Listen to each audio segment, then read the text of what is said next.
Hello student, I am Sonam. Welcome back to my YouTube channel Apna Vidyalaya. आज के इस video में हम आप सभी को बताएंगे क्लास 10 हिंदी की 16 फरवरी 2023 की संपूर्ण तैयारी। ठीक है, सिर्फ एक ही वीडियो में पूरे हिंदी के 70 नंबर की तैयारी आप सभी को सिर्फ एक ही वीडियो में, इस वीडियो में हम आप सभी को कराएंगे। अगर आप लोग इस पूरे वीडियो को देख लिए तो इससे बाहर आप सभी के हिंदी के पेपर में एक भी क्वेश्चन नहीं आएंगे, ये मेरी 100% गारंटी है। ठीक है, अगर एक भी क्वेश्चन इससे बाहर आप सभी के पेपर में आ गया तो आप लोग हमारे इस वीडियो को अनलाइक कर देना और चैनल को अनसब्सक्राइब कर देना। लेकिन हम जितना भी यहाँ पे क्वेश्चन बता रहे हैं उसकी 100% गारंटी है। ठीक है, हर साल जितने भी क्वेश्चन बताते हैं सभी क्वेश्चन आप सभी के पेपर में आते हैं। आपके 16 फरवरी को जो हिंदी की पेपर होगी उसमें जितने भी इंपॉर्टेंट क्वेश्चन आएंगे, ठीक है, जितने भी इंपॉर्टेंट टॉपिक आते पूरे के पूरे क्वेश्चन हम आप सभी को इस वीडियो में बताएंगे, पूरे आंसर के साथ आप सभी को बताएंगे। अब की बार आप सभी को हिंदी में बिल्कुल 95% लाना है। ठीक है, तो आप लोग इस वीडियो को बिना स्किप के लास्ट तक देखिएगा। ठीक है, सबसे पहले हम आप सभी को यहाँ पे ये बता दें कि आपको इस वीडियो में हम आपको क्या क्या बताएंगे, आपके हिंदी के पेपर में क्या क्या आएंगे। ठीक है, तो सबसे पहले देखिए आप सभी को पूरे उत्तर के साथ बताएंगे और जितने भी यहाँ पे टॉपिक बताएंगे वो 100% गारंटी कि पूरे आपके 16 फरवरी हिंदी के पेपर में छपे रहेंगे। ठीक है, आप लोग अगर इस वीडियो को देख लिए तो इससे बाहर एक भी क्वेश्चन नहीं आएंगे और आपका 70 नंबर बिल्कुल पक्का है। तो यहाँ पे देखिए हम आप सभी को पहला टॉपिक जो है यहाँ पे 25 सबसे महत्वपूर्ण बहुविकल्पी प्रश्न बताएंगे जो कि आप सभी के बोर्ड एग्जाम में 20 नंबर का आएगा। यानी 25 अगर आप लोग याद कर लिए तो उसमें से 20 जो क्वेश्चन है उससे बाहर एक भी क्वेश्चन आप सभी के बोर्ड एग्जाम में नहीं आएंगे, ये मेरी 100% गारंटी है। ठीक है, अगर आप लोग तैयार कर लिए तो जितना भी क्वेश्चन बताएंगे सभी गारंटेड क्वेश्चन है, क्योंकि हमारी चैनल ही गारंटेड चैनल है। जितना भी क्वेश्चन हम बताएंगे सब आपके पेपर में छपे रहेंगे। इसके बाद नेक्स्ट है दूसरा कि 3 सबसे महत्वपूर्ण गद्यांश बताएंगे पूरे के पूरे उत्तर के साथ। किस तरह से आप सभी को गद्यांश लिखना है जिससे टीचर आप सभी को पूरे के पूरे 6 नंबर दे। इसके बाद तीसरा टॉपिक है सबसे महत्वपूर्ण पद्यांश। ठीक है, पूरे उत्तर के साथ बताएंगे, 6 नंबर का आएगा आप सभी के बोर्ड एग्जाम में। इसके बाद नेक्स्ट है जो टॉपिक चौथा वो है कि 3 सबसे महत्वपूर्ण निबंध। 3 ऐसे निबंध हम आप सभी को बताएंगे जो कि आप सभी के 16 फरवरी के पेपर में बिल्कुल हिंदी के पेपर में छपा हुआ रहेगा। ठीक है, इससे बाहर एक भी निबंध नहीं आएंगे, पूरे लिख करके उत्तर के साथ बताएंगे जो कि 9 नंबर का आता है। नेक्स्ट है 5वां टॉपिक की 2 सबसे महत्वपूर्ण जीवन परिचय लेखक का बताएंगे उत्तर के साथ, और जीवन परिचय लिखने का सही तरीका किस तरह से है जिससे आपको पूरे के पूरे 5 नंबर मिले। यानी एक टॉपर स्टूडेंट किस तरह से अपने बोर्ड एग्जाम में जीवन परिचय लिखता है। इसके बाद नेक्स्ट है 6वां टॉपिक की 3 सबसे महत्वपूर्ण कवि परिचय। अगर 3 याद कर लिए तो इससे बाहर एक भी नहीं आएगा, ये मेरी गारंटी है। ठीक है, उत्तर के साथ पूरे। नेक्स्ट है 7वां टॉपिक, बहुत ही मेहनत से देखिए ये वीडियो हम आप सभी लोगों के लिए बनाया है, तो आप लोग इस वीडियो को सबसे पहले लाइक कर दीजिए और अपने सभी दोस्तों में व्हाट्सएप ग्रुप पे जरूर शेयर कर दीजिए। ठीक है, इसके बाद नेक्स्ट है 7वां क्वेश्चन संस्कृत के महत्वपूर्ण गद्यांश, पूरे उत्तर के साथ बताएंगे, 5 नंबर बिल्कुल पक्का हो जाएगा। इसके बाद नेक्स्ट है 8वां क्वेश्चन संस्कृत के महत्वपूर्ण गद्यांश पद्यांश। ठीक है, दोनों यानी पद्यांश गद्यांश दोनों आएंगे, ये भी 5 नंबर का रहेगा। आपका 10 नंबर बिल्कुल पक्का, एक भी नंबर इधर उधर हम नहीं जाने देंगे कि पूरे आपको 70 नंबर का क्वेश्चन आप सभी को बताएंगे और पूरे 70 में 70 आप लोग हिंदी में इस बार लाओगे। ठीक है, यहाँ पे इसके बाद नेक्स्ट है संस्कृत के महत्वपूर्ण प्रश्न जो आते हैं 4 नंबर के आप सभी के बोर्ड एग्जाम। तो यहाँ पे जितना भी ये 9 टॉपिक बताए पूरे टॉपिक आप सभी के हिंदी के इस पेपर में आते हैं और पूरे के पूरे क्वेश्चन और आंसर के साथ आप सभी को बताएंगे कैसे क्वेश्चन आता है आपके पेपर में और किस तरह से आप सभी को इसका आंसर लिखना है। ठीक है, कितने बार आया हुआ क्वेश्चन है, पूरे के पूरे चीज हम आप सभी को इस वीडियो में बताएंगे। तो सबसे पहले हम आप सभी को बताएंगे 25 बहुत ही महत्वपूर्ण बहुविकल्पी प्रश्न जो कि वेरी वेरी मोस्ट इंपॉर्टेंट है और 16 फरवरी के पेपर में छप चुके हैं। ठीक है, पहला क्वेश्चन दिया हुआ है कलम का सिपाही की रचना किसने की है। ठीक है, यहाँ पे 4 ऑप्शन है। पहला है प्रेमचंद जिनका पूरा नाम मुंशी प्रेमचंद है। ठीक है, उसके बाद दूसरा है अमृत राय। ठीक है, ऑप्शन सी है जयशंकर प्रसाद और ऑप्शन डी है श्याम सुंदर दास। ठीक है, तो यहाँ पे देखिए जो कलम का सिपाही है ये अमृत राय का है। किसकी रचना है? अमृत राय का है। और ये किस विधा की रचना है? तो ये जीवनी विधा की रचना है। आप लोग ये भी तैयार कर लीजिए क्योंकि विधा भी आप सभी के एग्जाम में आते हैं। इसके बाद देखिए नेक्स्ट क्वेश्चन है, बहुत ही मोस्ट इंपॉर्टेंट क्वेश्चन है। ठीक है, वो है कि जयशंकर प्रसाद किस युग के लेखक हैं। जयशंकर प्रसाद देखिए किस युग के लेखक है? पहला ऑप्शन दिया हुआ है भारतेंदु युग, दूसरा है बी ऑप्शन प्रयोगवादी युग, ठीक है, सी ऑप्शन है छायावादी युग और डी ऑप्शन है आधुनिक युग। तो यहाँ पे देखिए जो जयशंकर प्रसाद है, ठीक है, ये छायावादी युग के लेखक हैं और छायावादी युग के 4 लेखक हैं। पंत, निराला, वर्मा, प्रसाद, ठीक है। पंत का मतलब सुमित्रा नंदन पंत, ठीक है। वर्मा का मतलब क्या हो गया? महादेवी वर्मा। और निराला सूर्यकांत त्रिपाठी निराला।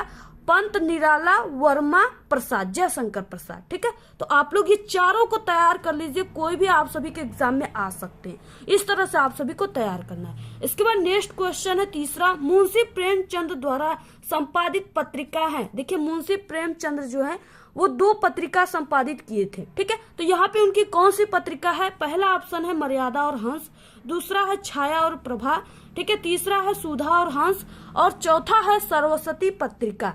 तो यहाँ पे देखिए जो मुंशी प्रेमचंद है इनकी प्रमुख पत्रिका जो है वो मर्यादा और हंस था, जो कि इन्होंने संपादित किया था, ठीक है। तो यहाँ पे तीसरे का ए राइट है।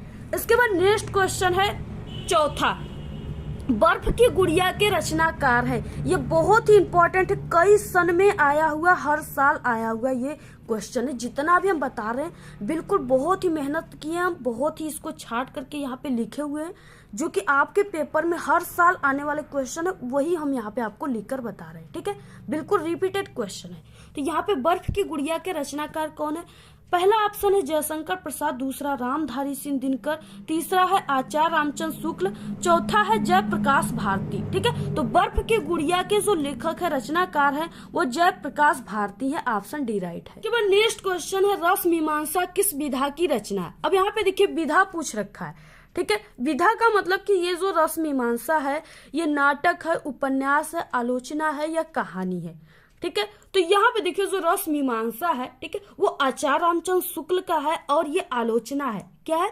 आलोचना, ठीक है। तो यहाँ पे 5वां का सी ऑप्शन राइट है। इसके बाद नेक्स्ट है क्वेश्चन 6वां, विचार विधि किसकी रचना है? ठीक है। तो यहाँ पे देखिए विचार विधि जो है यहाँ पे दिया हुआ है कि जयशंकर प्रसाद का है, रामचंद्र शुक्ल का है, महादेवी वर्मा का है और रामधारी सिंह दिनकर का है। तो यहाँ पे देखिए जो विचार विधि है ये क्या है? ये निबंध है, लेकिन ये रामचंद्र शुक्ल का है, आचार्य रामचंद्र शुक्ल जिनका पूरा नाम है। इसके बाद नेक्स्ट क्वेश्चन है 7वां, ठूठा आम। देखिए ये क्वेश्चन कई बार आ चुका है, ये क्वेश्चन बिल्कुल छप चुका है, ये मेरी 100% गारंटी है। हर साल ये क्वेश्चन को बताते हैं और ये क्वेश्चन पेपर में आते हैं। जितने भी स्टूडेंट हर साल हमारे चैनल से तैयारी करते हैं ना, वो बोर्ड एग्जाम में जिला टॉप ही नहीं बल्कि हर साल 95% लाकर प्रदेश टॉपर बनते हैं। इतनी हमारे चैनल की गारंटी है, ठीक है। तो अगर आप लोग पूरी क्लास 10th की तैयारी कर लेते हो तो आपका इस बार 95% लाने से कोई भी नहीं रोक सकता हमारे चैनल से सिर्फ, ठीक है। तो यहाँ पे ठूठा आम किस विधा की रचना है? तो यहाँ पे फिर से देखिए विधा पूछ रखा है और ये वाला क्वेश्चन आपके पेपर में ज्यादा आएंगे क्योंकि इस क्वेश्चन में आपको ज्यादा कंफ्यूजन होंगे, ठीक है। तो यहाँ पे देखिए क्या हो जाएगा, ये जो ठूठा आम है ये क्या है? ये निबंध है, ठीक है। ये किसका निबंध है? तो वो भगवत शरण उपाध्याय का निबंध है। तो यहाँ पे क्या हो जाएगा? ऑप्शन ए राइट है। इसके बाद नेक्स्ट 8वां प्रश्न, कंकाल किसकी कृति है? पहला ऑप्शन है प्रेमचंद, दूसरा है नाभादास, तीसरा है जयप्रकाश भारती और ऑप्शन डी है जयशंकर प्रसाद, ठीक है। तो यहाँ पे देखिए जो कंकाल है, ठीक है, ये क्या है? जयशंकर प्रसाद का उपन्यास है। कंकाल, तितली, इरावती, अपूर्ण, ये सब क्या है? जयशंकर प्रसाद का उपन्यास है। तो यहाँ पे ऑप्शन डी राइट है। इसके बाद नेक्स्ट क्वेश्चन है, जैसा हम आप सभी को बता रहे पूरे यूट्यूब पर ऐसा कोई भी आप सभी को नहीं बताएगा, ये मेरी गारंटी है, ठीक है। जितना अच्छे से यहाँ पे हम आपको समझाकर बता रहे हैं। तो यहाँ पे देखिए महादेवी वर्मा का रचना है। तो यहाँ पे ऑप्शन है यामा, रेणुका, अतीत के चलचित्र, ए वो सी दोनों, ठीक है। तो यहाँ पे देखिए जो महादेवी वर्मा है इनके यामा भी रचना है और यहाँ पे अतीत के चलचित्र ये भी रचना है। तो यहाँ पे देखिए महादेवी वर्मा का ये दोनों रचना है, ठीक है, ए और सी दोनों है। तो इसमें से कौन सा ऑप्शन राइट होगा आप लोग कमेंट बॉक्स में बताइएगा। इसके बाद नेक्स्ट क्वेश्चन है 10वां, इंद्रजाल के रचनाकार हैं, ठीक है। तो यहाँ पे बाबू गुलाब राय हैं कि जयशंकर प्रसाद है, जयप्रकाश भारती हैं कि रामवृक्ष बेनीपुरी है, ठीक है। तो यहाँ पे देखिए जो इंद्रजाल है ये कहानी है और ये, ठीक है, ये कहानी विधा की रचना है और ये जयशंकर प्रसाद का है, यानी ऑप्शन बी राइट है। इसके बाद नेक्स्ट क्वेश्चन है, हिंदी का प्रथम महाकाव्य माना जाता है। बहुत ही ये कंफ्यूजन क्वेश्चन और बहुत ही इंपॉर्टेंट क्वेश्चन है। ठीक है, हिंदी का प्रथम महाकाव्य कौन सा है? यहाँ पे देखिए पहला ऑप्शन है पृथ्वीराज रासो, पद्मावत, दूसरा रामचरितमानस, ठीक है, और रामचंद्रिका। तो यहाँ पे देखिए हिंदी का जो प्रथम महाकाव्य है वो पृथ्वीराज रासो है। ठीक है, जिसका यहाँ पे पृथ्वीराज रासो जो है महाकाव्य और इसके रचयिता चंद बरदाई हैं। ठीक है, तो यहाँ पे ऑप्शन ए राइट है। इसके बाद नेक्स्ट है 12वां क्वेश्चन, चिदम्बरा किसकी रचना है? ठीक है, तो यहाँ पे पहला दिया हुआ है मैथिली शरण गुप्त और दूसरा दिया हुआ है सुमित्रा नंदन पंत, तीसरा है केशव और चौथा है राम नरेश त्रिपाठी। ठीक है, तो यहाँ पे देखिए चिदम्बरा जो है ये किसकी रचना है? तो ये सुमित्रा नंदन पंत की है। किसकी है? सुमित्रा नंदन पंत की। इसके बाद नेक्स्ट है 13वां, पथिक कृति के लेखक है, बहुत ही इंपॉर्टेंट है ये। तो यहाँ पे ऑप्शन है हरिवंश राय बच्चन, अज्ञेश जी, सच्चिदानंद हीरानंद वात्स्यायन अज्ञेश जी जिनका पूरा नाम है, और राम नरेश त्रिपाठी और रस खान। ठीक है, तो यहाँ देखिए जो पथिक है ये लेखक आप सभी के क्लास 10th में है। ठीक है, आप सभी के जो पद वाला पाठ है उसमें है, वो है राम नरेश त्रिपाठी, यानी ऑप्शन सी राइट है। नेक्स्ट है 14 क्वेश्चन, जयशंकर प्रसाद का जन्म कब हुआ था? अगर आप लोग हमारे चैनल से जीवन परिचय याद किए होंगे जयशंकर प्रसाद का तो आप लोग इसका आंसर जानते होंगे। ठीक है, क्योंकि बहुत ही इंपॉर्टेंट है और आगे हम आपको इनका जीवन परिचय भी बताएंगे अच्छे तरीके से बिल्कुल लिख करके। तो आप लोग इसका आंसर देखिए कमेंट बॉक्स में दीजिए। ठीक है, यहाँ पे पहला ऑप्शन है 1889, ठीक है, 1885, 1838 और 1887। तो आप लोग कौन सा आंसर है देखिए ये आपको जरूर पता होना चाहिए। और हम कई दिनों से बता रहे हैं और कई बार जयशंकर प्रसाद का जीवन परिचय भी बताएं और बहुत ही ये इंपॉर्टेंट है, तो इसका आंसर आपको खुद ही देना है। ठीक है, अगर आप लोग जीवन परिचय याद किए होंगे जयशंकर प्रसाद का हमारे चैनल से तो आप लोग इसका आंसर जरूर दे दोगे कमेंट बॉक्स में। तो देखिए नेक्स्ट क्या है, इस बार जो आपका हिंदी का पेपर होगा ना उसमें जो बहुविकल्पी आएंगे 20, उसमें आप सभी की हिंदी व्याकरण से भी रिलेटेड सभी बहुविकल्पी क्वेश्चन आएंगे, तो वो भी हम आपको इस वीडियो में बताएंगे। तो यहाँ पे देखिए 15 क्वेश्चन हिंदी व्याकरण से ही है। प्रति सुनी उकुसही, ठीक है, अकुसाही, देखी दशा, हरिगन, मुस्काही में कौन सा रस है? तो यहाँ पे देखिए मुस्काही यानी मुस्कुराना, लोग मुस्कुराते कब है? जब वो खुश रहते हैं तब। ठीक है, तो यहाँ पे कौन सा रस हो जाएगा? पहला है करुण रस, हास्य रस, वीर रस, शांत रस। ठीक है, तो यहाँ पे देखिए मुस्कुराना का मतलब बहुत ही खुश इंसान है यानी बहुत ही प्रसन्न है, तो यहाँ पे हास्य रस है। कौन सा है? हास्य रस, ऑप्शन बी है। इसके बाद नेक्स्ट है करुण रस का स्थायी भाव है। यहाँ पे देखिए शोक है, रोंद है, भय है या हास्य है। करुण रस इसका स्थायी भाव होता है शोक, ऑप्शन ए राइट है।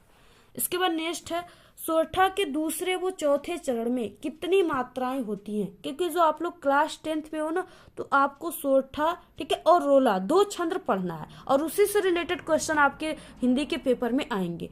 तो इसकी हम पूरी डेफिनेशन, परिभाषा सब कुछ बता दिए हैं आपको सबसे पहले। ठीक है, आपको अगर सोरठा और रोला का पूरा परिभाषा याद रहेगा तभी आप लोग इस ऑप्शन को सही कर पाओगे। तो यहाँ पे देखिए सोरठा के दूसरे व चौथे चरण में कितने मात्राएं होती हैं? ठीक है, तो वो 13-13 होती हैं। कितनी मात्राएं होती हैं? 13-13। ठीक है, दूसरा और चौथा में 13-13 होते हैं और पहला और तीसरे में 11-11 मात्राएं होती है। ठीक है, तो यहाँ पे ऑप्शन बी वाला राइट है। इसके बाद नेक्स्ट है 18 क्वेश्चन, पीपर पात सरिस मंडोला में कौन सा अलंकार है? तो यहाँ पे देखिए पीपल के पत्ते से मन की तुलना की गई है, यानी यहाँ पे तुलना की भाव आ गया, यहाँ पे उपमा अलंकार हो गया। ठीक है, ऑप्शन ए राइट है। इसके बाद नेक्स्ट 19 क्वेश्चन, बचपन, लड़कपन, पागलपन में प्रत्यय है, यानी इन तीनों में कौन से प्रत्यय हैं? पहला है पा, ठीक है, दूसरा है वान और तीसरा है पन और चौथा है आ। तो यहाँ पे देखिए प्रत्यय का मतलब क्या होता है, सबसे पहले ये समझिए, आप लोग रटिए मत। ठीक है, तो यहाँ पे देखिए प्रत्यय का मतलब कि किसी भी वर्ड के पीछे लगने वाले जो वर्ड हैं उन्हीं को प्रत्यय कहते हैं। ठीक है, तो इसमें क्या लगा है पीछे? सभी में पन पन पन, तो यानी इसमें प्रत्यय क्या हो गया? पन। ठीक है, ऑप्शन सी राइट है। इसके बाद नेक्स्ट क्वेश्चन है 20वां, जल और थल में कौन सा समास है? ठीक है, तो यहाँ पे ऑप्शन है द्वंद्व समास, कर्मधारय, द्विगु समास, कोई नहीं। तो यहाँ पे देखिए जहां भी जिस वर्ड में इस तरह से और का लोप हो गया वहां पे द्वंद्व समास आप लोग आंख मूंद कर मार दीजिएगा। ठीक है, क्या है यहाँ पे? द्वंद्व समास, ऑप्शन ए राइट है। ठीक है, इसके बाद नेक्स्ट है 21, फूल का तत्सम होगा, फूल इसका तत्सम क्या होगा?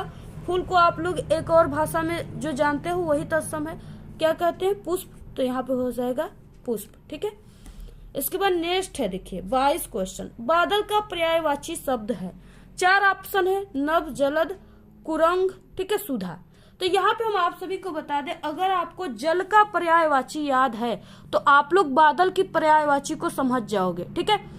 तो यहाँ पे क्या है, देखिए जल को क्या कहते हैं, जल की पर्यायवाची यानी पानी की पर्यायवाची जल होती है। अगर पानी के पर्यायवाची कोई भी है, जैसे वारी हो गया, तो उसमें अगर आप लोग लास्ट में द लगा दिए तो वो बादल की पर्यायवाची बन जाएगी, ठीक है। जैसे वारिद हो गए और यहाँ पे जल हो गया तो इसमें हम द लगा दिए, जलद हो गया, ठीक है, इस तरह से। तो यहाँ पे ऑप्शन बी राइट है। इसके बाद नेक्स्ट है 23, इत्यादि में कौन सी संधि है। तो यहाँ पे देखिए आप लोग क्लास 10th में हो तो आपको यड़ संधि पढ़ना है, तो यहाँ पे इत्यादि में यड़ संधि है, ठीक है, ऑप्शन ए। नेक्स्ट क्वेश्चन है, जितना भी क्वेश्चन बता रहा है सब आपके पेपर में छपा रहेगा, और इस वीडियो को थोड़ा सा भी मत स्किप कर दिएगा आप लोग, क्योंकि जितना भी क्वेश्चन यहाँ पे हम आपको बताएंगे ना, आपकी पूरी हिंदी की तैयारी वही रहेगी, उससे बाहर एक क्वेश्चन आएगा ही नहीं। तो आप लोग तैयारी क्या करोगे, सिर्फ जितना वीडियो में बता रहे उतना ही क्वेश्चन आपके पेपर में आएगा और आपको उतना ही तैयारी करना है। अगर इतना तैयारी कर लिए, एक भी क्वेश्चन हम आपको बता रहे कि इससे बाहर नहीं आएगा, ठीक है। जितना क्वेश्चन बताएंगे पूरा क्वेश्चन आएगा। तो यहाँ पे 24 है, फले किस विभक्ति वो वचन का रूप है। तो यहाँ पे दिया हुआ है पहला, ठीक है, पंचमी विभक्ति बहुवचन, तृतीय विभक्ति बहुवचन, सप्तमी विभक्ति एक वचन, प्रथम विभक्ति द्विवचन। तो यहाँ पे फले दिया हुआ है, यानी ये तृतीय विभक्ति बहुवचन का रूप है, ऑप्शन बी राइट है। इसके नेक्स्ट क्वेश्चन है, पठतु शब्द पठ धातु के किस लकार का रूप है। तो यहाँ पे देखिए अगर जहां पर भी तू आ गया इस तरह से लास्ट में, ठीक है, जैसे हस्तु आ गया, पठतु आ गया, गच्छतु आ गया, तो वो कौन सा रहेगा, लोट लकार रहेगा। कौन सा, लोट लकार। आप लोग बिल्कुल बिना सोचे समझे लोट लकार पे मार दीजिएगा। तो यहाँ पे ऑप्शन ए राइट है। ये तो थे 25 इंपॉर्टेंट बहुविकल्पी क्वेश्चन, ठीक है। अब इसके बाद देखिए आता है पूरे वर्णनात्मक प्रश्न, और ये जितने भी क्वेश्चन बताए हैं सब आप सभी के 16 फरवरी के बिल्कुल पेपर में आने वाले क्वेश्चन है, और इसी टाइप के क्वेश्चन आएंगे, ठीक है। सभी हिंदी, व्याकरण, गद्यांश, पद्यांश पूरे से रिलेटेड आपके बहुविकल्पी क्वेश्चन बनेंगे। इसके बाद देखिए आता है वर्णनात्मक प्रश्न हिंदी के पेपर का, और सबसे पहला क्वेश्चन रहेगा गद्यांश, ठीक है। और गद्यांश में क्या रहेंगे कि ये 6 नंबर के रहेंगे, और यहाँ पे 2 गद्यांश दिए रहेंगे, ठीक है, और उसके नीचे 3-3 क्वेश्चन दिए रहेंगे, उसका आंसर आप सभी को लिखना है। अगर आप लोग बिल्कुल सही सही लिखते हो, आपको तरीका पता है लिखने का गद्यांश और पद्यांश के क्वेश्चन का आंसर, तो आपको पूरे के पूरे 6 नंबर गद्यांश पे और 6 नंबर पद्यांश पे 12 नंबर बिल्कुल पक्का है। और यहाँ पे हम आप सभी को, ठीक है, वेरी मोस्ट इम्पोर्टेंट बताने वाले हैं गद्यांश, जो कि आप सभी के बोर्ड एग्जाम में आप लोग खुद देख सकते हो कि ये कितने बार आया हुआ है, यानी हर साल आने वाला है, और सभी जिले में यानी सभी जगह यही आएगा। आप लोग देख सकते हो कि सभी यहाँ पे संकेत जो है अलग अलग है, यानी ये सभी जिलों में आता है, ठीक है। अब यहाँ पे आप लोग देख सकते हो कितना दिया, 2022 में भी दिया है ये क्वेश्चन, और सभी सेट में दिया हुआ है, यानी सभी जिले के पेपर में ये क्वेश्चन दिया हुआ है। अब देखिए कितना इंपॉर्टेंट क्वेश्चन हम आपको बता रहे हैं, बिल्कुल लाइव प्रूफ यहाँ पे दिखा दिए आपको, ठीक है। तो यहाँ पे देखिए कितना इंपॉर्टेंट है, ठीक है। इसके बाद भी हम आपको यहाँ पे महत्वपूर्ण जो गद्यांश है हर साल आने वाले, ये भी बिल्कुल लिख करके बताएंगे, और इसके बाद यहाँ पर भी दिया हुआ है, ठीक है, पद्यांश भी बताएंगे, यानी पूरे के पूरे बताएंगे। तो यहाँ पे देखिए जो सबसे इंपॉर्टेंट गद्यांश है, ठीक है, इसके नीचे 3 क्वेश्चन जो दिए हैं, आपको सिर्फ उन्हीं 3 क्वेश्चन का ही आंसर लिखना है। तो किस तरह से आपको अपनी बोर्ड एग्जाम की कॉपी पे लिखना है इसको, ठीक है, तो यहाँ पे हम आपको लिख करके बताएंगे। तो आपको शुरुआत किस तरह से करना है जिससे आपको पूरे के पूरे 6 नंबर टीचर दे। तो ये देखिए ये गद्यांश सॉल्व आप लोग कर रहे हो, तो सबसे पहले आपको यहाँ पे संकेत के रूप में गद्य हेडिंग डाल देना है। इसके बाद देखिए आपको क्या करना है, ये जो गद्यांश दिया हुआ है इसके आपको, ठीक है, इसमें से आगे के 2 वर्ड और लास्ट के 2 वर्ड आपको डैश डैश करके लिख देना है। जैसे कुसंग का जोर डैश डैश उठाती जाएगी, ठीक है, तो यहाँ पे आपको लिख देना है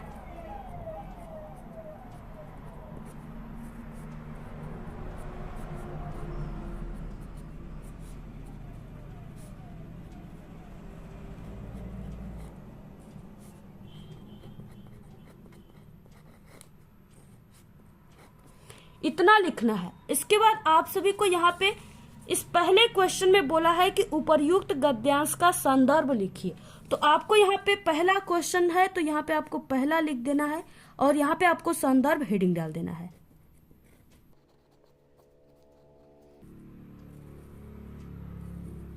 इस तरह से लाइनिंग भी कर देना है। तो यहाँ पे देखिए आपको इस तरह से संदर्भ हेडिंग डालकर, ठीक है, यहाँ पे लिखना है प्रस्तुत गद्यांश, क्योंकि ये गद्य है इसलिए यहाँ पे गद्यांश हमारी पाठ्य पुस्तक, ठीक है। और आप सभी को यहाँ पे हिंदी लिखना है क्योंकि ये हिंदी से लिया गया है, और वो आपको ब्लैक पेन से लिखना है, ठीक है। आपको ब्लैक पेन और ब्लैक स्केच बोर्ड एग्जाम में यूज करना है, ये मेरी गारंटी है। हम कहते हैं करना है आपको, ठीक है, क्योंकि हम एक टॉपर स्टूडेंट हैं और हम किए थे, मुझे पूरे नंबर मिले थे। और जो कहता है कि नहीं करना है उसको समझ जाओ कुछ भी नहीं आता है, ठीक है। तो यहाँ पे आपको इस तरह से हिंदी लिखना है ब्लैक पेन से, और यहाँ पे कामा में करके ही लिखना है। और यहाँ पे गद्य खंड में संकलित, क्योंकि गद्य खंड से है तो यहाँ पे गद्य खंड में संकलित, ठीक है। और ये जो है मित्रता पाठ से है, कुसंग का जोर वाला पंक्ति। तो यहाँ पे आपको इस तरह से पाठ का नाम लिखना है और यहाँ पे कांवा लगाकर ही लिखना है, क्योंकि इन्हीं सब चीजों, यही तरीका होता है संदर्भ लिखने का, और इन्हीं तरीकों को देखकर टीचर आपको पूरे नंबर देंगे। तो यहाँ पे मित्रता नामक पाठ से लिया गया है। इसके लेखक आचार्य रामचंद्र शुक्ल हैं। इसके बाद देखिए इसमें नेक्स्ट क्वेश्चन था, ठीक है, यहाँ पे गद्यांश के रेखांकित अंश की व्याख्या कीजिए। रेखांकित अंश का मतलब क्या है, यानी जिन वर्डों के नीचे यहाँ पे लाइनिंग है सिर्फ आपको उसी का व्याख्या करना है, ठीक है। किसी से लेकर के यहाँ पे जाएगी तक सिर्फ इतना ही व्याख्या आपको करना है। तो यहाँ पे हो जाएगा इस तरह से रेखांकित अंश की व्याख्या। दूसरा नंबर डालकर आपको लिखना है प्रस्तुत पंक्ति में लेखक, ठीक है, ये वर्ड आपको 4 जरूर याद कर लेना है। प्रस्तुत पंक्ति में लेखक बुरी संगति को भयानक रोग बताए हैं। यह अच्छे गुणों का विनाश करने के साथ साथ बुद्धि को भी नष्ट कर देती है, किंतु अगर अच्छी संगति मिल जाए तो बुरी संगति में पड़ा व्यक्ति गर्त से निकलकर, यानी खाई से निकलकर प्रगति के पथ पर चलने लगता है। इस तरह से आपको लिखना है। इसके बाद देखिए नेक्स्ट इसमें क्वेश्चन है तीसरा, यानी एक क्वेश्चन भी देता है, कुसंग का व्यक्ति के जीवन पर क्या प्रभाव पड़ता है। क्वेश्चन का आंसर तो आप लोग इसी में से लिख सकते हो, ठीक है। कुसंग का जोर से लेकर के यहाँ तक, ठीक है, नाश करती बल्कि बुद्धि का भी क्षय करता है, यानी यहाँ तक लिख सकते हो। लेकिन आपको इसको अपने शब्दों में अगर लिखते हो तो और अच्छा रहेगा। कुसंग का प्रभाव विनाशकारी होता है। यह अच्छे गुणों का विनाश करने के साथ साथ बुद्धि को भी नष्ट कर देती है। वही चीज है, लेकिन आपको अपने शब्दों में लिखना है। तो इस तरह से आपको पूरे यानी गद्यांश को इसी तरह से हल करना है। इसके बाद देखिए जो नेक्स्ट है, यानी दूसरा, यहाँ पे हम 3 आपको बताएंगे इंपॉर्टेंट। अगर तीनों को याद कर लिए तो इससे बाहर कुछ भी नहीं आएगा, ठीक है। तो यहाँ पे दूसरा क्या है, पहला तो हम बता चुके हैं कुसंग वाला, और दूसरा यहाँ पे है यह एक नैतिक और आध्यात्मिक स्रोत है जो अत्यंत काल से प्रत्यक्ष या अप्रत्यक्ष रूप से संपूर्ण देश में बहता रहा है और कभी कभी मूर्त होकर हमारे सामने आता रहा। यह हमारा सौभाग्य रहा कि हमने ऐसे ही मूर्त रूप को अपने बीच चलते फिरते हंसते रोते भी देखा है, और जिसने अमृत की स्मृति दिलाकर हमारी सूखी हड्डियों में नई मज्जा डाल हमारे मृत प्राय शरीर में नए प्राण फूके और मुरझाए हुए दिलों को फिर खिला दिया। वह अमृत सत्य और अहिंसा का है जो केवल इसी देश के लिए नहीं, आज मानव मात्र के जीवन के लिए अत्यंत आवश्यक हो गया है। इसमें भी 3 क्वेश्चन है। पहला है इसमें भी संदर्भ लिखने के लिए, दूसरा में रेखांकित अंश की व्याख्या, और तीसरे में एक क्वेश्चन है। तो यहाँ पे देखिए पहले ये किस पाठ का है। यहाँ पे देखिए ये जो पंक्ति है, ये जो गद्यांश है, ठीक है, ये आप सभी के क्लास 10th हिंदी के, ठीक है, भारतीय संस्कृति नामक पाठ से, और इसके लेखक डॉक्टर राजेंद्र प्रसाद है, और यही आपको संदर्भ में लिखना है।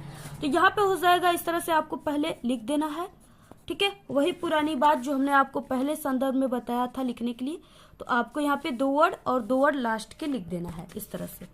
इसके बाद संदर्भ आपको हेडिंग डालना है। बोर्ड एग्जाम में कॉपी कैसे लिखे, ठीक है, हिंदी का इस टॉपिक पे हम वीडियो बना चुके। अगर आप लोग नहीं देखे हो तो जल्दी से आप लोग जाकर के देख लीजिएगा। तो यहाँ पे देखिए संदर्भ में प्रस्तुत गद्यांश हमारी पाठ्य पुस्तक हिंदी गद्य खंड में संकलित भारतीय संस्कृति नामक पाठ से लिया गया। इसके लेखक डॉक्टर राजेंद्र प्रसाद जी हैं। इसके बाद रेखांकित अंश की व्याख्या दूसरा में, तो आपको वही व्याख्या करना है उन्हीं लाइनों का जिनके नीचे इस तरह से लाइनिंग है सिर्फ, यानी हमने से लेकर के दिया तक। रेखांकित अंश की व्याख्या क्या हो जाएगा, प्रस्तुत पंक्ति में लेखक कहते हैं कि भारतीय संस्कृति के माध्यम से ही भारत को उसकी, ठीक है, अमरता। यहाँ पे देखिए भारतीय संस्कृति यानी जो पाठ का नाम है आपको इतना लिखने के बाद उसको लिख देना है, ठीक है। तो यहाँ पे भारतीय संस्कृति के माध्यम से ही भारत को उसकी अमरता का पाठ पुनः पढ़ाया गया है। इन्हीं के मूर्त रूप ने प्रतंत्रता के परिणाम स्वरूप निराशा से मुरझाए हुए मन में आशा रूपी ऊर्जा का संचार किया है। हमारी सूख चुकी हड्डियों को अमृत तत्व की स्मृति दिलाकर उसमें नई मज्जा प्रदान की है। यानी इस तरह से लिखना है। इसके बाद इसमें एक क्वेश्चन है, लेखक ने गद्यांश में क्या संदेश देना चाहा। यहाँ पे देखिए तीसरा हो जाएगा कि लेखक यह संदेश देना चाहता है कि हमें भारतीय संस्कृति में विद्यमान स्रोतों से प्रेरणा, ठीक है, लेकर जीवन को सफल बनाना चाहिए। तो इस तरह से आपको लिखना है। 3 हम आप सभी को गद्यांश बता रहे हैं, इससे बाहर कोई भी गद्यांश आपके बोर्ड एग्जाम में नहीं आएगा। आप लोग इस 3 गद्यांश को ही सिर्फ याद कीजिए, ठीक है। आप लोग ज्यादा गद्यांश को याद करने की आपको कोई भी जरूरत नहीं, सिर्फ 3 गद्यांश। इसमें से 2 गद्यांश, दोनों गद्यांश आएंगे, आप लोग को जो मन करेगा उसके आंसर आप लोग लिख लीजिएगा, ठीक है। लेकिन इससे बाहर एक भी नहीं आएंगे यहाँ पे, ठीक है। मित्र का कर्तव्य इस प्रकार बताया गया है, उच्च और महान कार्य में हर प्रकार सहायता देना, मन बढ़ाना, साहस दिलाना कि तुम अपने निज की सामर्थ्य से बाहर काम कर जाओ। यह कर्तव्य उसी से पूरा होगा जो दृढ़ निश्चय और सत्य संकल्प का हो, ठीक है। इससे हमें ऐसे ही मित्रों की खोज में रहना चाहिए जिनमें हमसे अधिक आत्मबल हो। हमें उनका पल्ला उसी तरह पकड़ना चाहिए जिस तरह सुग्रीव ने राम का पल्ला पकड़ा था। इस तरह से ये दिया रहेगा और इस तरह से यहाँ पे रेखांकित अंश की व्याख्या के लिए यहाँ पे लाइनिंग भी रहेंगी और इसके नीचे 3 क्वेश्चन भी रहेंगे। पहले में संदर्भ, दूसरे में रेखांकित अंश की व्याख्या। इससे आपको उसी तरह से लिख देना है, यहाँ पे संकेत के रूप में संदर्भ लिख देना है। प्रस्तुत गद्यांश हमारी पाठ्य पुस्तक गद्य खंड में संकलित मित्रता नामक पाठ से लिया गया। इसके लेखक आचार्य रामचंद्र शुक्ल है। यानी जो ये मित्रता पाठ है, इससे कम से कम आप सभी के बोर्ड एग्जाम में हर साल आता है। अगर आप लोग, ठीक है, इससे 2 तैयार कर लिए तो वो आपके बोर्ड एग्जाम में 1 न 1 जरूर आएगा। क्वेश्चन था रेखांकित अंश की व्याख्या, ठीक है। सिर्फ आपको यहाँ से यहाँ तक की ही व्याख्या करना है। तो यहाँ पे देखिए प्रस्तुत पंक्ति में लेखक कहता है कि एक सच्चा मित्र अपने मित्र के अच्छे एवं महान कार्यों को करने के लिए इस प्रकार सहायता करता है कि वह साहस और दृढ़ संकल्प के बल पर अपने सामर्थ्य से भी अधिक कार्य कर जाता है। किंतु ऐसे मित्र सरलता से नहीं मिलते हैं। ऐसा कार्य वही व्यक्ति कर सकता है जिसका मन शक्तिशाली हो और जो स्वभाव का दृढ़ निश्चयी हो। शक्तिशाली मन और सत्य मार्ग पर चलने वाला व्यक्ति ही संकट आने पर अपने मित्र की सहायता कर सकता है। तीसरा क्वेश्चन था यहाँ पे, ठीक है, मित्र का कर्तव्य कैसा होना चाहिए। तो यहाँ पे मित्र ऐसा हो जो उच्च व महान कार्य में हर प्रकार सहायता दे, किसी कार्य को करने के लिए साहस दे, सत्यनिष्ठ हो, ठीक है, ऐसा होना चाहिए। तो ये है 3 इंपॉर्टेंट गद्यांश, आप लोग तीनों को बिल्कुल रट लीजिए, बहुत ही इंपॉर्टेंट है और आपके पेपर में बिल्कुल छप चुका है। जानी मैं जानी अनजानी महा पवि पाहन हूँ ते कठोर हिये है, राजहु काज अकाज न जनियो, ठीक है, कहो तिह को जिन कान किए है, ऐसी मनोहर मूर्ति ये बिछुरे कैसे प्रीतम लोग जिए हैं, अखियन में सखी राखिबे जोग इन्हें किमी के बनवास दिए हैं, ठीक है। यहाँ तक दिया हुआ है, बहुत इंपॉर्टेंट है ये, और ये तुलसीदास का है। और यहाँ पे देखिए क्वेश्चन है, पहला इसमें दिया हुआ है संदर्भ, दूसरा रेखांकित अंश का व्याख्या, तीसरा है किसका हृदय पत्थर की भांति कठोर है, ठीक है, ये क्वेश्चन है। अब देखिए लिखना कैसे है, यहाँ पे आपको पद हेडिंग डाल देना है क्योंकि अब आप लोग पद हल कर रहे हो, ठीक है। और रानी मैं और डैश डैश दियो है, यानी आपको फर्स्ट का और लास्ट का संकेत डाल देना है। इसके बाद संदर्भ, संदर्भ में क्या हो जाएगा, प्रस्तुत। अब यहाँ पे पद्यांश हल कर रहे हैं तो आपको पद्यांश लिखना है।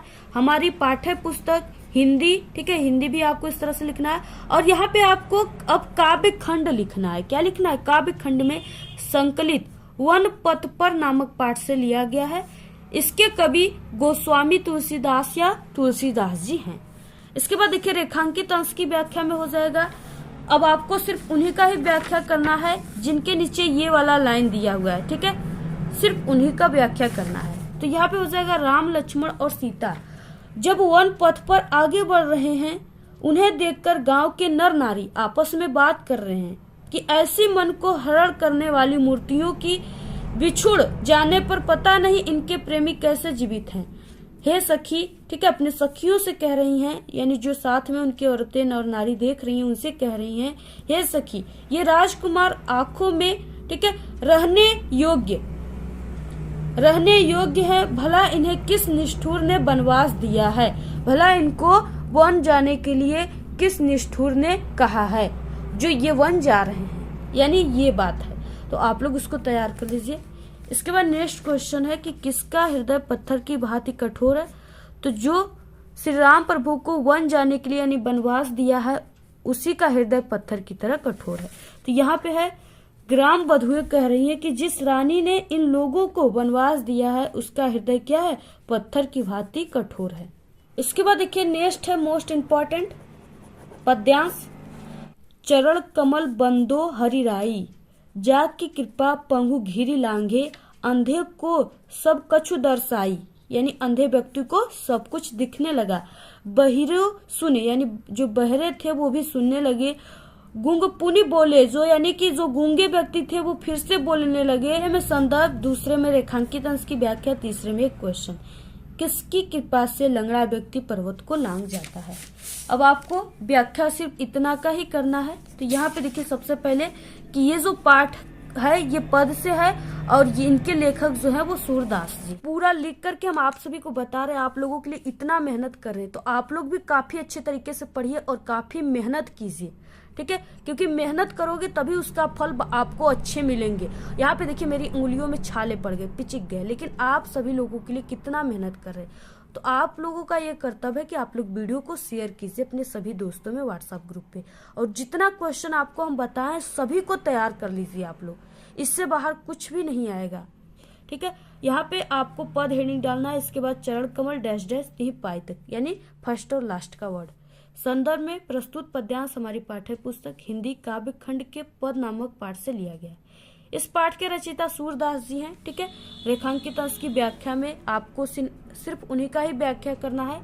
आपको इस तरह से लिख देना है, मैं उस ईश्वर की कमलवत चरणों की वंदना करता हूँ जिनकी कृपा से लंगड़ा व्यक्ति पर्वत पर चढ़ जाता है, अंधे को सब कुछ दिखाई देने लगता है, बहरा व्यक्ति सुनने लगता है, गूंगा व्यक्ति बोलने लगता है और निर्धन व्यक्ति सिर पर छत धारण कर चलने लगता है। बहुत ही अच्छा है, आप लोग इसको तैयार कर लीजिए। तीसरे में क्वेश्चन था कि किसकी कृपा से लंगड़ा व्यक्ति पर्वत लांघ जाता है।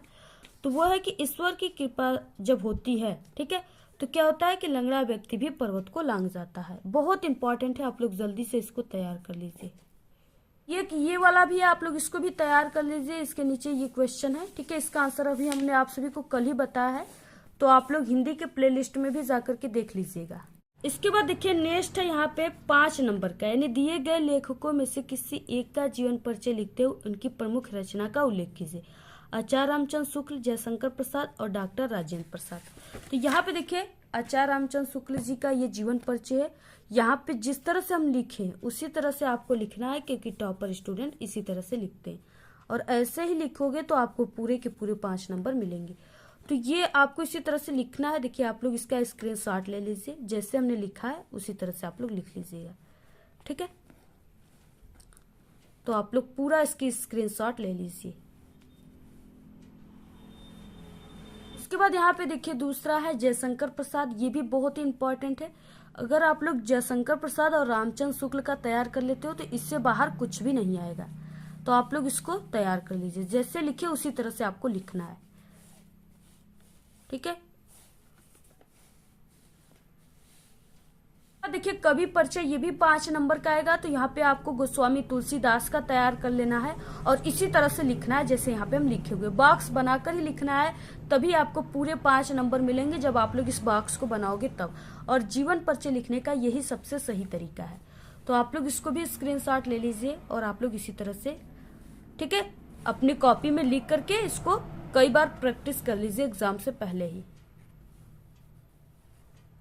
एक पेज में तुलसीदास का जीवन परिचय नहीं हटा है, तो यहाँ पे आधा दिया हुआ है उसकी लाइन, और यहाँ पे लास्ट में आपको रचनाएं लिख देना है 2 से 3। तो इस तरह से आपको लिखना है। तो देखिए हम आपको यहाँ पे 3 सबसे महत्वपूर्ण बताएंगे निबंध, ठीक है, जो 9 नंबर का आप सभी के एग्जाम में आएंगे, और आपको इसको 3 पेज लिखना है, ठीक है। अगर आप लोग 3 पेज लिखोगे तभी आपको नंबर मिलेंगे। 3 पेज से अधिक हो जाएगा लेकिन कम आपको नहीं लिखना है।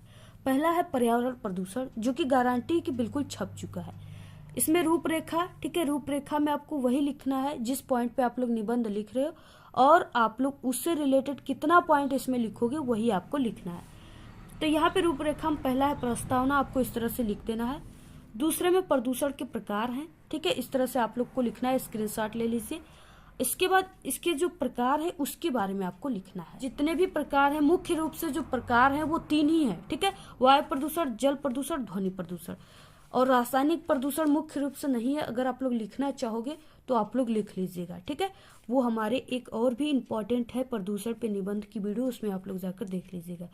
तो आपको इस तरह से हेडिंग डालकर इसमें अपनी भाषा में लिख देना है। आप लोग स्क्रीनशॉट ले लीजिए इसका और आप लोग लिखकर तैयार कर लीजिए। प्रदूषण के कारण, ठीक है, इस तरह से लिखना है। और इसके बाद प्रदूषण को रोकने का उपाय और लास्ट में आपको उपसंहार लिख देना है, ठीक है। और इस तरह से अगर आप लोग लिखते हो पूरा का पूरा निबंध तो 100% गारंटी आपको 9 नंबर पूरे के पूरे मिलेंगे। दूसरा है आतंकवाद का कारण एवं निवारण, ठीक है। तो यहाँ पे इसमें भी आपको वही तरीका अपनाना, आप लोग स्क्रीनशॉट ले लीजिए। इसके बाद यहाँ पे है आतंकवाद का अर्थ, आतंकवाद का कारण, ठीक है, पूरा इसी तरह से आपको लिखना है। आतंकवाद की समस्या का निवारण, ठीक है, लास्ट में उपसंहार, इस तरह से आपको पूरा इसी तरह से लिखना है। नेक्स्ट है यहाँ पे तीसरा, विज्ञान वरदान है या अभिशाप या विज्ञान का चमत्कार, इसमें भी आपको इसी तरह से लिखना है, ठीक है, पूरा इसी तरह से आप लोग। विज्ञान का देन, तो यहाँ पे विज्ञान किन किन क्षेत्रों में आविष्कार हुआ है, ये वाला चीजें आपको इसी तरह से पूरा लिखना है। में आपको विज्ञान वरदान या अभिशाप है, ठीक है, तो ये दोनों है, ये लिखना है। और लास्ट में आप सभी को उपसंहार लिख देना है इस तरह से, यानी पूरा निबंध आपको इसी तरह से लिखना है। अगर आप लोग ये 3 निबंध तैयार कर लेते हो तो आपका 9 नंबर बिल्कुल पक्का है। तीनों निबंध बिल्कुल पेपर में 16 फरवरी को छपे रहेंगे, ठीक है। आप लोग तीनों में से जिस पे आपका मन करेगा उस पे लिख लीजिएगा, इससे बाहर कोई भी निबंध नहीं आएंगे। नेक्स्ट क्वेश्चन जो है, ठीक है, वो है कि निम्नलिखित में से किन्हीं 2 प्रश्नों का उत्तर संस्कृत में लिखिए। और ये 4 नंबर का आपके बोर्ड एग्जाम में आता है, ठीक है, यानी एक क्वेश्चन को अगर आप लोग करते हो तो 2 नंबर, दूसरे को भी कर देते हो तो आपका 4 नंबर बिल्कुल पक्का है। तो पहला दिया हुआ है बीरह केन पूज्यते, ठीक है, ये क्वेश्चन बहुत ही मोस्ट इम्पोर्टेंट है, आप सभी के एग्जाम में बिल्कुल पेपर में हिंदी के छप चुका है। तो यहाँ पे देखिए बीरह केन पूज्यते, तो सिर्फ आपको केन की जगह लगा देना है बीरेड़, ठीक है, बाकी यही सब चीजें बीरह बीरेड़ पूज्यते, इस तरह से, ठीक है। इसके बाद नेक्स्ट है पदेन बिना किम दूरम याति, तो आपको यहाँ पे लिख देना है पदेन बिना पत्रम दूरम याति, यानी जो पत्र होता है वो बिना पैर का बहुत दूर दूर तक चला जाता है। इसके बाद नेक्स्ट है तीसरा चंद्रशेखर का आसित, तो चंद्रशेखर एक प्रसिद्ध क्रांतिकारी देशभक्त च आसित, ठीक है, आपको ये भी तैयार कर लेना है। इसके बाद नेक्स्ट क्वेश्चन है भारतीय संस्कृति की दिशा अस्ति, तो भारतीय संस्कृति सदा गतिशीला वर्तते, ठीक है, तो आप लोग को ये भी तैयार करना बहुत इंपॉर्टेंट है। नेक्स्ट है प्रुराजा का आसित, तो प्रुराजा एक भारतीय वीर आसित। नेक्स्ट है अलछेंद्र का आसित, अलछेंद्र यवन राजा आसित। तो अगर आप लोग ये पूरा क्वेश्चन तैयार कर लेते हो, यानी यहाँ पे हमने आप सभी को 6 क्वेश्चन बताया, अगर आप लोग ये पूरे 6 क्वेश्चन तैयार कर लेते हो तो इससे बाहर एक भी संस्कृत के क्वेश्चन नहीं आएंगे, ये मेरी 100% पूरी गारंटी है। जितना भी बता रहे हैं आपको पूरे यूट्यूब पर ये कहीं पर भी नहीं बताया जाएगा, ठीक है। इसलिए आप लोग देखिए इस वीडियो को अपने सभी दोस्तों में शेयर कीजिए और चैनल को सब्सक्राइब कर लीजिए अगर आपको इस बार 95% बोर्ड एग्जाम में लाकर एक टॉपर स्टूडेंट बनना है तब। ये रहा आप सभी का क्लास 10 हिंदी की 16 फरवरी 2023 की पूरी तैयारी, ठीक है। ये जो पेपर है इसकी पूरी क्वेश्चन हम आप सभी को बता चुके हैं, इस पेपर की पूरी वीडियो बन चुकी है, आप लोग अगर नहीं देखे हो तो प्लेलिस्ट से जाकर देख लीजिए, और हिंदी की प्लेलिस्ट बनी हुई है वहां से सभी हिंदी की भी वीडियो देख लीजिएगा। अगर आप लोग पूरी तैयारी हमारे चैनल से हिंदी की क्लास 10 की कर लेते हो तो आपका 95% पक्का है, यानी आपके सभी सब्जेक्ट में 70 में 70 आएगा, ये मेरी 100% गारंटी है। जितना भी क्वेश्चन बता रहे हैं सभी सब्जेक्ट का पूरे के पूरे पेपर में छपे रहेंगे। जब आप लोग एग्जाम देने जाओगे तब आपको पता चलेगा कि हाँ ये सभी जो क्वेश्चन आए हुए सब सोनम मैम के द्वारा बताया गया क्वेश्चन है। तो आप लोग इसी तरह से पूरे को तैयार कर लीजिएगा, सिर्फ आप लोग आज ही इन सभी क्वेश्चन को तैयार कर लीजिए और डेली इसका रिवीजन कीजिए, ठीक है। आपको हिंदी में किस तरह से कॉपी लिखना है, सही तरीका क्या है, इसकी 3 वीडियो हमारे चैनल पे है, आप लोग तुरंत जाइए और आप लोग हमारे चैनल से वीडियो देख लीजिए, ठीक है। आप लोग को किसी भी सब्जेक्ट में अगर आप लोग कमजोर हो और बोर्ड एग्जाम में पास होना चाहते हो, आपको जो टॉपिक पे वीडियो चाहिए आप लोग सिर्फ हमारे अपना विद्यालय यूट्यूब चैनल का नाम यूट्यूब पर सर्च कीजिए और आपको जिस टॉपिक पे वीडियो चाहिए वो टॉपिक का नाम सर्च कीजिए, ठीक है। दोनों को साथ में आप लोग लिखिए, वहां पे हमारी वीडियो आ जाएगी और आप लोग आराम से देख सकते हो उसको। इस वीडियो के लास्ट में भी हम आपको ठीक है 4 वीडियो लगाए रहते हैं, वो उस पर भी आप लोग क्लिक करके सभी ट्रिक और कॉपी कैसे लिखे, सभी टॉपिक इंपॉर्टेंट क्वेश्चन देख सकते हो। इस वीडियो को आप लोग अपने सभी दोस्तों में शेयर कीजिए और टेलीग्राम चैनल को जरूर ज्वाइन कीजिए। वहां पे आप सभी को फ्री में नोट्स और पीडीएफ्स मिल जाएंगे। ठीक है, सभी को जिस टॉपिक पे वीडियो चाहिए आप लोग जरूर कमेंट करके बताइए। आज के इस वीडियो में सिर्फ इतना ही। आपको ये वीडियो कैसा लगा? अगर वीडियो पसंद आए तो एक बड़ा सा लाइक कर दे, चैनल पे नए तो सब्सक्राइब करके बेल आइकन को जरूर प्रेस कर दे। और हमारे चैनल पे बोर्ड एग्जाम से रिलेटेड सभी ट्रिक और टिप्स की वीडियो है, अगर आप लोग नहीं देखे हो तो एक बार आप लोग हमारे चैनल पे विजिट जरूर करें। आप लोग इस वीडियो को अपने सभी दोस्तों में शेयर कीजिए, कमेंट करना बिल्कुल मत भूलिए। Thanks, all the very best, bye bye.